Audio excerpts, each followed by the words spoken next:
What did I say to make you hurt and upset? And you have no assets. We're coming into a marriage without no assets. You don't have a home in Trinidad. You live with your parents.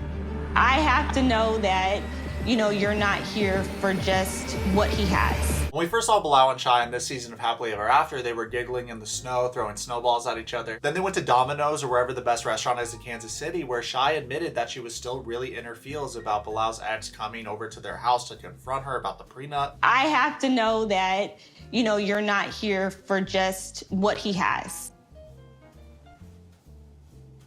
I'm no doctor, but I'm pretty sure she has a rare condition called stank face, where she constantly has a frown on her face, she's inquisitive, she's asking everybody questions, wants to know everything about everybody, but doesn't surrender information about herself. During the 90-Day Fiancé tell-all, Bilal walked into the studio very excited to meet the other cast members. However, he left with a frown on his face because he soon discovered that the other cast members thought he was manipulative, passive-aggressive, and said a lot of condescending things to his woman. I found it to be a shame, quite frankly, because in the last season, the dudes were such losers. I'm talking about when it was Ben, Mike, Gino. The guys on the show were so weak. So I was thinking to myself, okay, Bilal's a successful real estate agent from Kansas City. He dresses well. He's a good family man. It seems like he has a good relationship with his children. I wanted to like this dude really bad until I saw the way that he constantly manipulated his woman. He has really narcissistic tendencies and will often try to paint himself as more successful than he really is. It really hit the fan for this couple when Bilal started to test Shai to make sure that she wasn't a gold digger. Instead of bringing her to the home where we're gonna live at, I'm gonna bring her to my childhood home. He said that he lived in this house when he really lived in this house. The problem, however, with this house swap situation is that Bilal posted his house publicly on Facebook, and he's friends with Shai on Facebook. So knowing what we know now, that leaves us with two possibilities. Either she knew it was a prank the entire time, or she thought that he was setting a false narrative for how much money he really has. Yeah, that's feeling. Yeah, gotta get that done. It looks like it could collapse on us any moment now. No.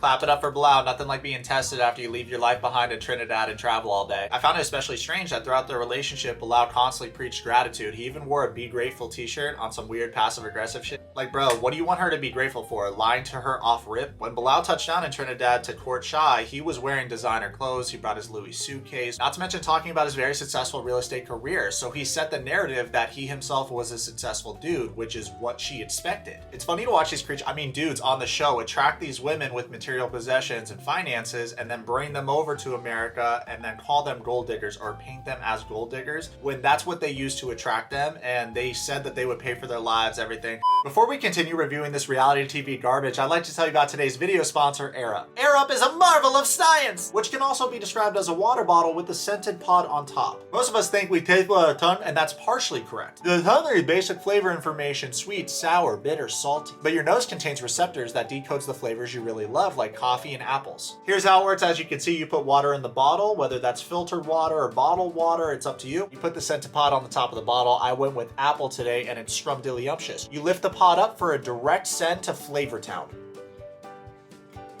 Oh, wow. The pod fills that air with 100% natural flavor, and I really like this as a substitute to juice because juice has a lot of excess sugar and a lot of things that are incredibly unhealthy for you, right?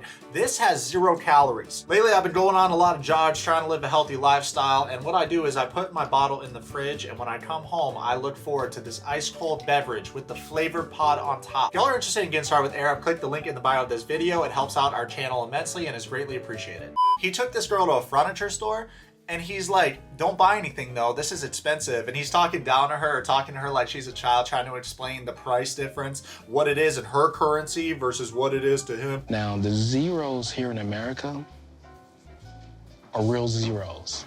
And how America's land of the free, but it's very expensive to live here. Bro, why are you taking your girl to a furniture store then? I would probably suggest maybe hold off on that right now.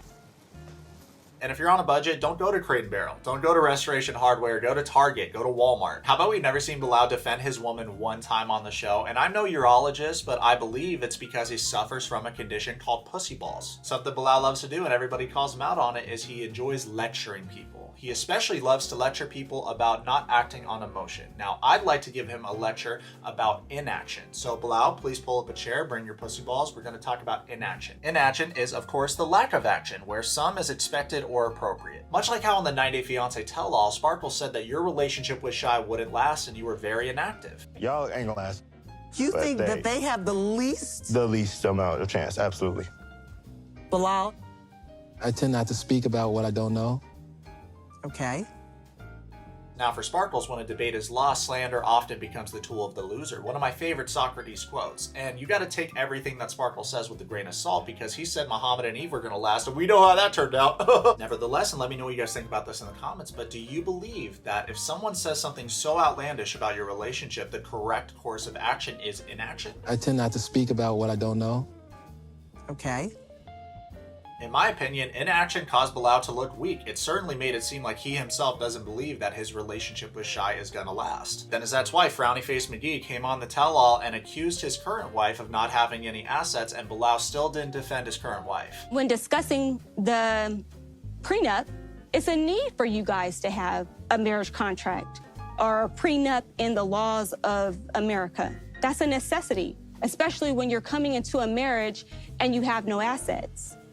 Who coming into a marriage without no assets? Whoa, shots fired. I didn't realize the ex had access to her bank account. That's a pretty ballsy accusation to make, that Shai has no assets. Let's look up the dictionary definition of assets right now. According to Godwell, it can be defined as a useful or valuable thing, person, or quality. Bilal and Shai took my advice I made in my first video I made on them, which was to open up their own yoga studio in Kansas City, and they're going through with it. The average yoga studio owner in the United States makes over $7,000 a month. So even if Shai had $0 in her bank account, and I'm not saying that she does, but even if she did, she still brings immense value to his life. You don't know me. You don't know my life back home. That was Shaeeda. With Shai on board, Bilal's going to be able to hit milestones he never would have been able to hit with his ex-wife, and I'm sure that that drives her insane. Okay, when I say no assets, you don't have a car here in America. You don't have a home in Trinidad. You live with your parents. Asmongold lives with his mother at 32 years of age, and that dude's a multi-millionaire playing World of Warcraft on his PC, which I'm assuming you don't see as an asset because it's not a car, but it is. Like I said earlier, their entire season they debated about the prenup because they both wanted to feel protected, and Shai wanted Bilal to recognize that she gave up her life, her friends, her family, and what she was doing in Trinidad to be here with him in America. In order to make her feel more comfortable signing the prenup, she wanted to add a clause that in the next couple years, her and Bilal will have a child together. You have to put these two clauses in the prenup where it will support what I want. We have to try to make a baby before I'm 40. And the second clause is that he will help set up my business in Kansas City. He's responsible for that. However, unfortunately for Shai, her and her attorney failed to add any repercussions for what would happen if Bilal doesn't end up giving her a child. Haha, idiot! What happens if you don't have a baby by 40? When I put in that clause, I never look at anything as if it didn't happen. It's especially funny because on the tell-all, we can see the exact moment that Shai realizes that she fucked up. Next, we see Sparkles come in and drop some of that infinite wisdom. I can see through all this. Y'all really hurt. Y'all need to really sit down and talk about it. There's some bull, and y'all ain't talking about it. She really trying to open up and express to you, but y'all just sitting there, well, maybe I did, but it. I can cut the tension in the room. You know what I mean? Like, y'all hurt. Holy shit, y'all. I think we just found Eminem's ghostwriter. That was insanely profound, Sparkles. They do seem hurt. Thanks for pointing that out, though. It's extra funny that his mom's a therapist, so you think that he would have a better vocabulary or something intelligent to say, and it just never happens that way. What a shame. Let's skip all the unnecessary BS and get to the meat and potatoes of this video. I want to see when Shai confronts Bilal's ex on Happily Ever After. Roll the clip. I felt disrespected. Okay, what did I say to make you hurt and upset? What did I say to make you hurt and upset? Even her tone just sucks, right? Like, you can tell that she doesn't think she was in the wrong from the way that she's speaking. So when Shai goes on to explain that it's not exactly what you said, but the way in which you said it, I completely agree with that. I honestly think that the ex-wife perceives apologizing as weakness, and a past version of myself thought the same, but I think that apologizing and admitting your wrongs now is a sign of strength. I was like ready to ban you from my home. It's like, she cannot come back here and behave like that. Ban me from My home. From your home? Yeah. Okay. Yeah, her home, because Shai is his current wife and you are his ex-wife. So you need to reevaluate your position within this dynamic, because the woman that he sleeps next to every night is not you anymore. I do see why the ex has been allowed to get away with a lot of her antics, because Bilal prefers to be like Switzerland and let the ladies work out their differences together. The problem is that eventually he will have to stand up for his woman. Honestly, I didn't say any much because I'm trying to stay neutral. I want to get along with my ex-wife. You know, we have children, and we want to make sure all that is peaceful. But also, I want to support my wife. You should defend your current wife, especially when your ex-wife is overstepping her boundaries. You need to create those healthy boundaries with her and tell her to stay out of your relationship with your current wife. Bilal's ex says, Bilal, you better get her or else this conversation is going to go real left real quick. The ex-wife actually stands up and gets big on Shai. And I don't know if she's trying to throw down right now, but how crazy would it be if Shai just got up and stuck her? Talk about inaction and pussy balls. This woman stands up on your wife and you do nothing but try to offer a prayer. No, this is the moment you stand up and look your ex-wife dead in the eye and say, you cannot talk to my wife that way. What about how Southside Dakota was so gangster that when Shai called her out, she walked away? Now, something I found distasteful that Shai actually did was she said something about her parenting. Like, is this how you want to hold yourself as a Muslim woman, as a parent to your daughter, when she was walking away? And I found that distasteful. No reason to involve the children in a dispute with the parents. If we're going to be real about it, the real victims of these toxic relationships is the children. The funniest part is that the fight is unresolved. The ex-wife leaves and then Bilal gets up to leave, doesn't tell Shai that he's leaving. It's just implied that she has to chase after him, and he starts entering this pouty mode, and he says to the audience that he's so upset because they had a fight in public. The entire film crew was there, bro. Bitch sad Eeyore energy from Winnie the Pooh. If you had a childhood, you know what I'm talking about. Anyway, Shai gets up to chase after Bilal, and she's probably gonna have to deal with the silent treatment for a while, because that's what this guy does. He emotionally shuts down and then tries to place all the blame for the situation on his current wife. Next morning, funny enough, Shai gets up early to make him breakfast in bed. He's in bed because he's throwing himself a little pity party, and instead of saying thank you for the grub, he instead gives Shai a lecture. What I'm trying to get you to understand is that you cannot let other people dictate your behavior. Okay, Shai's not allowed to let other people dictate her behavior unless you're the one dictating it. Bet. This dude's so passive-aggressive and condescending, bro. Just say that you're afraid of confrontation with your ex-wife. There's no need to gaslight your current wife. You have to understand something, babe. I'm dealing with a bully. You focus on a million and one things that are negative. It's not all negative. Oh, it's because she's focusing on the negative. By negative, are you referring to when your ex-wife stood up on her and threatened her with physical violence and you didn't do a damn thing? Talk about inaction. No wonder your ex-wife left you. Why would you stay with a man that has no balls and doesn't defend his woman? It's not all negative. I wouldn't have married her if she was that way. Oh, God.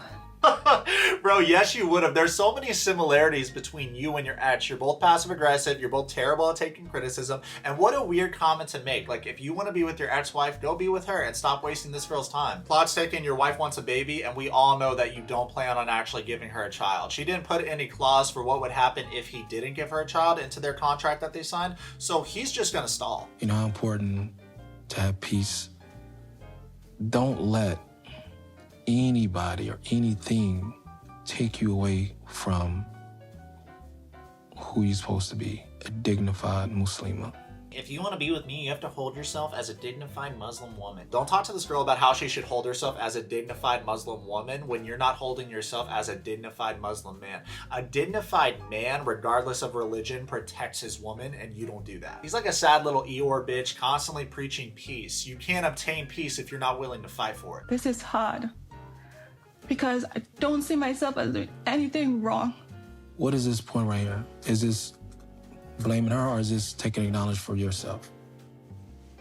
Oh, emotional manipulation at its finest. Is it also Shai's fault that your ex-wife took it upon herself to come to your house to talk to her about the prenup? What I'm still trying to figure out is why you put your ex-wife on a pedestal when she left you, bro. Hands down, the most irritating thing about the situation is that Bilal wants Shai to apologize to his ex-wife when she started this entire argument. If you want me to be the bigger person, and if you would like me to apologize to her, I will do that. So the next day, as I mentioned earlier in the video, Bilal and Shai go furniture shopping. Ironically, the furniture store that they go to also sells baby toys and clothes, so Shai is really hyped right now because she's got that baby fever bad. Meanwhile, Bilal's doing the most to get his girl out of the baby section because he does not want kids right now. No, Come on this way. He's such a sourpuss, right? Baby shit is cute. I love looking at the overalls and the bucket hats. I don't know why she wants to have kids with this dude so bad. I'd be afraid of my kid inheriting his personality and constantly putting a damper on whatever activity we're doing. Come in this room with me now. There's no reason for us to even step past this threshold right here. Everyone knows that as you get older, the chances of having a healthy child diminishes. This girl's already 37 years old. She is freaked out. She wants to schedule an appointment with the doctor so that she can go and figure out a plan for having this child and having a healthy baby with this dude. And he's constantly putting a stop to it, saying this isn't the right time. When's the right time, Bilal? In 5 years when this girl can't have kids anymore? You wanted to go furniture shopping. I know, but I didn't know that this was attached to the furniture store.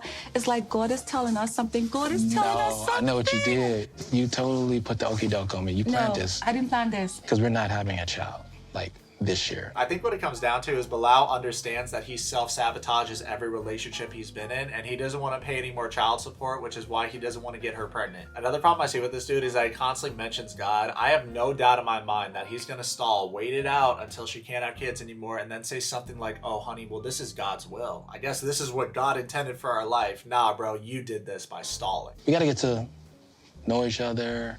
Got to do some things that we want to do.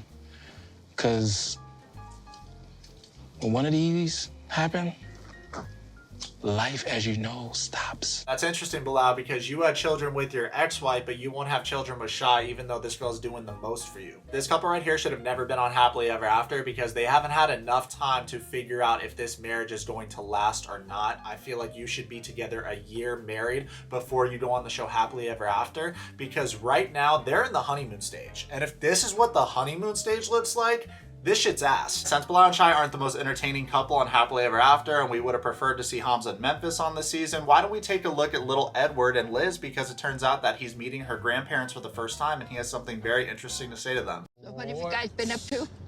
I know one thing they got What up kind to. of mischief? Hey, we've been making love. I'm just kidding. Yo, we've been making love. What a creepy thing to say when you're first meeting someone's grandparents. We can't be surprised. This guy makes his money by embarrassing women on national TV. Besides, I'm sure her grandparents are on Facebook and they probably seen that leaked TMZ photo of him trying to finger her butt at the rodeo. She talks about you guys all the time. She said that you better take care of me or grandma's gonna come after you with a baseball bat. I raised you to be a warrior, so be careful.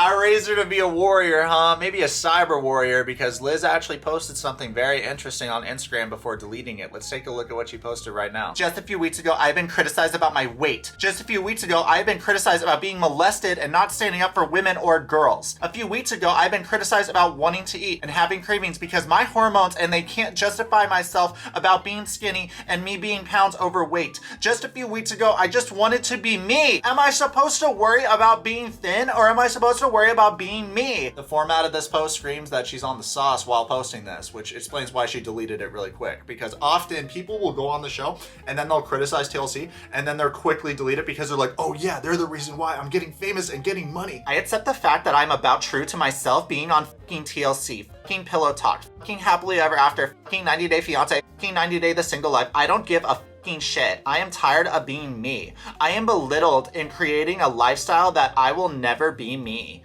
I cannot wait to be fired, and I cannot wait to be dumped and single. Here we go. I'm not going to play this life. Liz has to be not only the woman with the lowest self-esteem to be on this season of Happily Ever After, but the woman that is most at war with herself. Flashback. And I don't care if I were to ever be on TV again. It is not worth anything that you put me through. I don't like the fact that I feel like I'm being blamed for something. No. And I came back into this relationship. People ask, did he just use you for fame? And there's a screenshot going around of where it proves that he just said, I'm just a monkey playing for my fans. I'm a reality TV star, and it makes me a lot of money.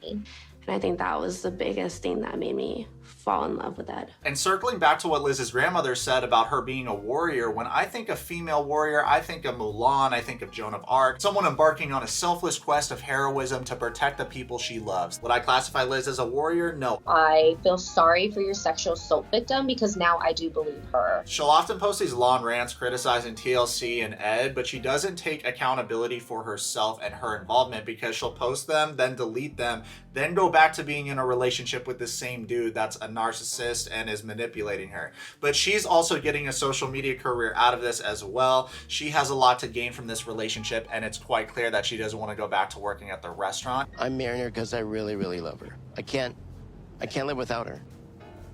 Are you positive about that? I am. I heard that remark once before. Ed needs to hire a ghostwriter or something to come up with new material. He even told Liz that she's his best view, the same thing that he said to Rose. Oh, we could pre-order one. We'll order one. Yeah. I promise. We'll order one with the salesman. Okay, I love you, baby. You're my best view. Speaking of cringe, have y'all been watching Disney Plus lately? The other night, I watched the new live-action Pinocchio movie with my girlfriend, and guess who plays Geppetto? And y'all want to hear the funniest part? Guess where Pinocchio goes in the movie along with all the boys that are just captured? Pleasure Island. Brain blast, since Disney already casted Tom Hanks as Geppetto, I think that they should remake the live-action Mulan movie because it was absolute dog water. They should cast Ed as the matchmaker and cast Liz as Mulan because he wants her to be Asian so bad. Mouse Company should hire me because I got some great ideas brewing up here. Guys, hope you enjoyed today's video. Comment below, subscribe, follow me on Twitch and on Instagram right now.